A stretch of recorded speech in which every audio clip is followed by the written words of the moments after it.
Depuis le début de mon burn-out, je ne parviens plus à m'organiser. Est-ce que ce sont des difficultés cognitives?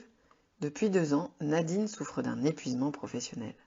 Nadine, qui avait l'habitude d'être toujours en action, se retrouve épuisée, sans envie et n'a plus la motivation de faire ses activités du quotidien. Même une tâche qui lui paraissait simple. Mon entourage ne me reconnaît pas. J'avais l'habitude de toujours faire des milliers de choses à la fois. Ça ne me ressemble pas de rester toute la journée chez moi. Je ne sais plus par quel bout prendre les choses, je ne parviens plus à m'organiser. Il est difficile pour Nadine de se reconstruire dans ce bouleversement. Nadine est épuisée. Elle s'est éloignée de ses proches, mais elle est également très embêtée car elle souffre de troubles cognitifs. Je me sens bête quand je dois aller faire les courses. J'oublie la moitié des produits que je voulais acheter. Quand je dois remplir un formulaire administratif, je fais de nombreuses erreurs. Le repos me fait du bien, mais dès que je me lance à nouveau dans une activité, je perds toute mon énergie. Je me demande comment je faisais pour concilier tout ce que je faisais avant. C'est un comble pour cette directrice d'agence immobilière qui a toujours eu une vie très active. Quels sont les signes du burn-out? Souvent insidieux au début, l'épuisement professionnel, burn-out, s'installe progressivement et ces signes s'amplifient sans que la personne ne s'en rende compte. Au fur et à mesure, ces signes s'amplifient jusqu'à perdre toute envie d'aller au travail et se mettre en arrêt. L'épuisement professionnel peut avoir des aspects très variés. Il regroupe des manifestations émotionnelles, comportementales ou interpersonnelles, motivationnelles ou liées à l'attitude, physique, non spécifique. Et enfin, cognitive. L'épuisement professionnel et impact cognitif. Les troubles cognitifs que l'on rencontre peuvent faire penser à ceux présentés par des patients avec des atteintes neurologiques.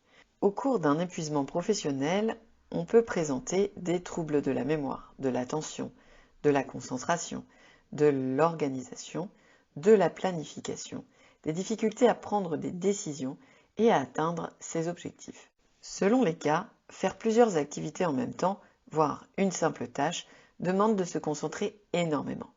Très vite, cela engendre de la fatigue. C'est un cercle vicieux qui empêche encore plus le retour à la vie d'avant. Une équipe autour du patient. La priorité de la prise en charge du burn-out est de pouvoir le repérer.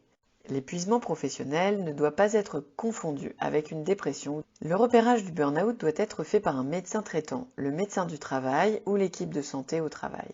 Ils vont faire un bilan somatique, mais également un bilan des conditions de travail.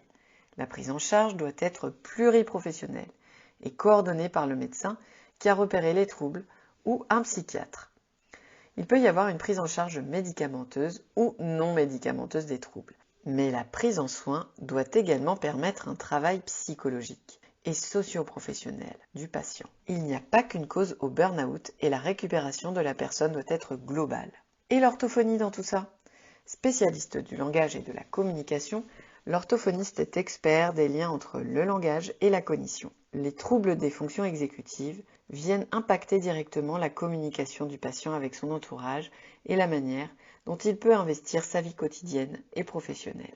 Dans le cadre de l'épuisement professionnel, il pourra être associé au parcours de soins de la personne, mais jamais seul. La prise en soin doit concerner tous les aspects de la vie du patient et les professionnels qui le suivent coordonneront leurs actions. Dans un premier temps, en tant que professionnel de premier recours, il participe à la prévention et au repérage des syndromes d'épuisement professionnel. De plus, l'orthophoniste peut accompagner le patient dans son quotidien pour réfléchir à la manière dont il peut être soulagé dans les tâches qui demandent un effort cognitif important. La prise en soin orthophonique n'a pas pour but d'entraîner et de renforcer ses capacités, mais au contraire de les soulager. Pour m'aider dans mon quotidien, j'avais mis en place des checklists, des post-it et des agendas, explique Nadine. Ces outils qui ont pu m'aider dans un premier temps se sont accumulés et à force, je me perdais quand je les utilisais. L'orthophoniste m'a permis de faire le tri pour me soulager. Cela m'a également redonné confiance en mes capacités. L'avis de l'orthophoniste pourra aiguiller l'impact des troubles sur le quotidien du patient, notamment dans des cas les plus complexes.